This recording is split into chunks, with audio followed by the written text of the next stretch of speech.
future projects ஒரு feature project பண்ணதுக்கே 400 metre ground ஓட்டு வந்த மாதிரி இருக்கு. ஏன்னா இட்ஸ் மிஷ்கின் ஒருத்தர் என்கிட்ட பேசும்போது சொன்னார், ஒரு படம் ரிலீஸுங்கிறது வந்து 6 பிரசவத்துக்கு சமமானதுன்னு. அது உண்மையும் உண்மைதான். ஏன்னா அதுவும் முதல் படம்ங்கிறது தலைப்பிரசவங்கிறது வந்து எப்படி பெண்களுக்கு ரொம்ப கஷ்டமான விஷயமோ அதே மாதிரி இது. I have scripts. First of all என்ன மாதிரி படம் பண்ணுங்கிறதுல வந்து நான் தெளிவாக இருக்கேன். அந்த மாதிரி படங்கள் பண்ணுறதுக்கு இதே மாதிரி ப்ரொடியூசர்ஸ் வந்தாங்கன்னா கண்டிப்பாக அந்த மாதிரி படங்கள் பண்ணலாம். இப்போ அடுத்தது என்ன ப்ராஜெக்ட்டுங்கிறது வந்து சத்தியமாக இப்போ யோசிக்கிறது கூட டைம் இல்லை. இப்போதைக்கு என்னுடைய ஒவ்வொரு செல்லுலேயும் ஹீமோக்ளோபின்லேயும் அச்சம் மட்டும்தான் இருக்குது. இது ஒன்ஸ் அச்சம் ரிலீஸ் ஆகி ஆடியன்ஸ் நம்மூர் audience at the end of the day நீங்கள் வந்து ஒரு பையன் வந்து ஸ்கூலில் பாராட்டுவாங்களாம், இல்லாட்டி அவர் வெளியில் போயிட்டு டிஸ்ட்ரிக்ட் லெவலில் போயிட்டு ப்ரைஸ் வாங்கிட்டு வரலாம். பட் வீட்டுக்கு வந்துட்டு உங்கள் அப்பா அம்மா பாராட்டணும், உங்கள் அக்கா பாராட்டணும். அது மாதிரி தான் நம்ம ஷாங்காய்க்கு போகலாம், ஜப்பானுக்கு போகலாம், யூஎஸ்க்கு போகலாம், எங்கே போனாலும் at the end of the day this film is intended for Tamil film audience. இது வந்து இவங்க பார்த்து ரசிக்கணும். என்னை சுற்றி இருந்தவர்கள் நான் பார்த்து வளர்ந்தது தமிழ் சினிமாவை பார்த்து தானே. அதனால வந்து இங்கே இருக்கிறவங்க வந்து இதை பாராட்டணுங்கிற ஒரு பாராட்டணும், பிடிக்கணும் அவங்களுக்கு முதல்ல அப்படிங்கிற ஒரு ஆர்வம் கண்டிப்பாக எல்லா ஃபிலிம் மேக்கர்ஸ்க்கு இருக்கும். எந்த ஃபிலிம் மேக்கரும் வந்து படம் எடுத்துட்டு நான் எனக்காக மட்டும்தான் எடுத்தேன்னு சொல்கிறது இல்லை. They all want the film to reach maximum number of audience. ஒரு கஷ்டப்பட்டு ஒரு படம் இதுக்காக பண்ணுறது, அது வந்து எல்லாரும் ரீச் பண்ணுறதுக்கு. அதனால நான் I am really waiting to C. ஏன்னா என்னை பொறுத்த வரைக்கும் என்ன, தமிழ் சினிமா வந்து புதுமைகளை எப்பொழுதும் ரொம்ப ஆதரவு தர்ற ஒரு ஆடியன்ஸ் இருக்கிற ஒரு. ஏன்னா இப்போ நான் சின்ன வயசுல இருக்கும் பொழுது கமல் சாரோட ஒரு குருதி புனல் வந்த பொழுது ஐ வாஸ் ஸோ எக்ஸைட்டட். அன்றைக்கி என் ஃப்ரெண்டு ஒருத்தர் சொல்லிட்டு இருந்தார், உனக்கு ஞாபகம் இருக்கான்னு தெரியல அருண், குருதி புனல் பார்த்துட்டு ஒரு 1.5 மணி நேரம் நம்ம ட்ரெயினில் வந்துட்டு இருக்கும்போது அந்த படத்தை பற்றி நீ பேசிட்டு இருந்தேன். அது எனக்கே ஞாபகம் இல்லை. ஏன்னா because at the time I was so excited for that film. அதே மாதிரி எது புதுசாக பண்ணாலும் நம்ம தமிழ் ஆடியன்ஸ் எப்போதுமே அக்செப்ட் பண்ணுவாங்க. அதனால தான் நான் இப்படி ஒரு என்ன சொல்கிறது, இப்போ நானே அதை புதுமையான வச்சு சொல்லிக்கிறது கொஞ்சம் வெக்கமாக இருக்குது. அதனால வந்து ஒரு ஹானஸ்ட் அட்டெம்ப்ட் ஒன்று பண்ணியிருக்கோம். அது வந்து தமிழ் ஆடியன்ஸ் எந்த அளவுக்கு அதை ரியாக்ட் பண்ணி பார்க்குறாங்க அப்படிங்கிறத வந்து நானும் ரொம்ப ஈகராக வெயிட் பண்ணிகிட்டு இருக்கேன். It's much more thrilling for me than the film.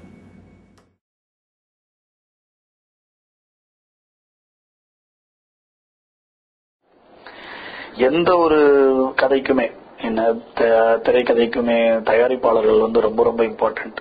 Especially Achamundu மாதிரி ஒரு படம் தயாரிக்கிறதுக்கும் சரி நடிக்கிறதுக்கும் சரி பயங்கர தில்லு வேணும்.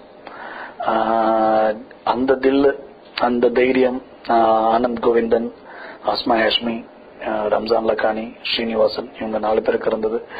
அவங்களுக்கு எனது எவ்வளோ நன்றி சொன்னாலும் தகும். ஏன்னா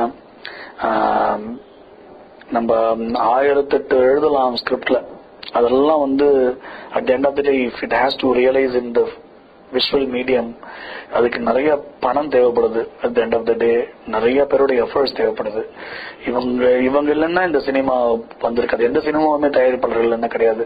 அன்பார்ச்சுனேட்லி இங்க தயாரிப்பாளர்களை வந்து ரொம்ப என்ன சொல்றது, ஒரு even directors has gotten that recognition inga, but unfortunately producers konnu the recognition illa. They are also filmmakers, they are the filmmakers. And இந்த படம் இந்த மாதிரி தயாரிப்பாளர்கள் நடந்திருக்காது. அதே மாதிரி இன்னொரு முக்கியமான விஷயம், ஒரு படம் நல்லா தயாரிக்கப்பட்டாலும் அது ரிலீஸ் செய்யறது இஸ் நாட் ஈஸி.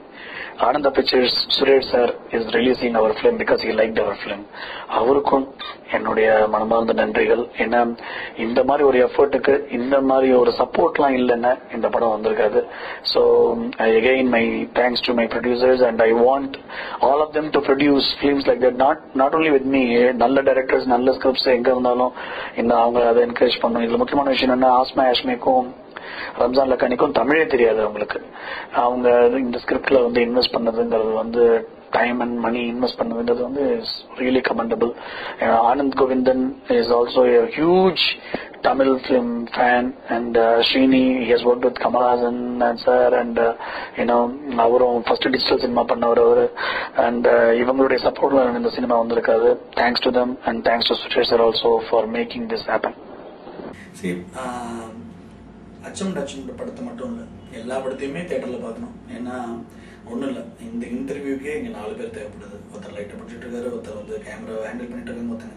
ஸோ அப்போ ஒரு சினிமாவுக்கு வந்து கிட்டத்தட்ட ஒரு 150 பேர் ஒர்க் பண்ணுறாங்க. ஸோ இதை வந்து நாங்கள் ஒவ்வொரு சீனுக்கும் வி பிளான். 1 மணி நேரம் லைட்டிங்க்கு யோசிக்கிறோம், அதுக்கப்புறமா எடிட்டிங்க்கு ஒரு அது டைம் எடுத்துக்கிறோம், மியூசிக் அவ்வளோ டைம் எடுத்துக்கிறோம். எதுக்கு அவ்வளோ டைம் எடுத்துக்கிறோம்? Because we want the audience to enjoy the film in theatre. நீங்கள் வீட்டில் உட்காந்து பார்த்தீங்கன்னா அந்த டயத்துலன்னு பார்த்து மணி அடிக்கும், அந்த டயத்துலன்னு பார்த்து என்ன நல்ல குவாலிட்டி பிரிண்டர் இருந்தால் கூட சொல்கிறேன், த்ரெட்டிவிசிட்டி அது வேறு விஷயம். அதுக்கப்புறமா நீங்கள் வந்து நீங்கள் பார்க்க உட்காருவீங்க, அப்போன்னு பார்த்தா ஃபோன் வரும், அப்போன்னு பார்த்து தான் பால்காரர் வந்து மணி அடிப்பார், பக்கத்துலேருந்து நியூஸ் பேப்பர் கேட்பாங்க. இப்படி நீங்கள் பார்த்தீங்கன்னா அது சினிமா எக்ஸ்பீரியன்ஸாக இருக்காது. ஸோ சினிமா எக்ஸ்பீரியன்ஸ் வந்து நீங்கள் உண்மையிலே என்ஜாய் பண்ணணுன்னா theatrical experience should be the only way to go. அச்சமன் அச்சமன் படத்தில் ரெட் ஒன் கேமரா இருக்குது, மியூசிக் வந்து நல்லா வந்திருக்கு, சவுண்ட் எஃபெக்ட்ஸ் நல்லா இருக்குது. இந்த வந்து நீங்கள் அப்படியே என்ஜாய் பண்ணணும்னு நினச்சிங்கன்னா theatre is the way to go. So நீங்கள் எல்லாரும் அச்சமன் அச்சமன் படத்தை வந்து தியேட்டரில் வந்து பாருங்கள். It will be a roller coaster ride and at the end of the day you will also go with a very heavy heart. அது ஏன் என்ன அப்படிங்கிறத வந்து தியேட்டர் வந்து பாருங்கள்.